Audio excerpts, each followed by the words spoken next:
క్రికెటర్ల అభిమానులపై team India మాజీ spinner Harbhajan Singh చేసిన వ్యాఖ్యలపై దుమారం రేగుతోంది. ఎంఎస్ ధోని ఫ్యాన్ బేస్ గురించి మాట్లాడుతూ ధోనికి మాత్రమే అసలైన అభిమానులున్నారని, మిగతా క్రికెటర్ల అభిమానులు చాలా మంది సోషల్ మీడియా ఫ్యాన్స్ లేదా డబ్బులిచ్చి నడిపించేవారని హర్భజన్ వ్యాఖ్యానించారు. ఆర్సీబీ కేకేఆర్ మ్యాచ్ సందర్భంగా స్టార్ స్పోర్ట్స్ ఛానల్లో జరిగిన చర్చా కార్యక్రమంలో హర్భజన్ ఈ వ్యాఖ్యలు చేశారు.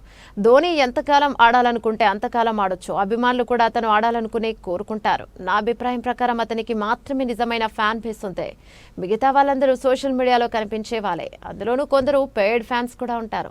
వారి గురించి చర్చించడం అనవసరమని ఇక హర్భజన్ పేర్కొన్నారు. హర్భజన్ ఈ వ్యాఖ్యలు చేసినప్పుడు అదే ప్యానెల్లో ఉన్న మాజీ క్రికెటర్ ఆకాష్ చోప్రా నవ్వుతూ ఇంత నిజం చెప్పకూడదు బజ్జీ అని అన్నారు. దానికి హర్భజన్ ఎవరో ఒకరు చెప్పాలి కదా అని బదులిచ్చారు. అయితే హర్భజన్ వ్యాఖ్యలు విరాట్ కోహ్లీ అభిమానులకు తీవ్ర ఆగ్రహాన్ని తెప్పించాయి. తమ అభిమాన ఆటగాడిని కించపరిచేలా బజ్జీ మాట్లాడారని వారు సోషల్ మీడియాలో మండిపడుతున్నారు.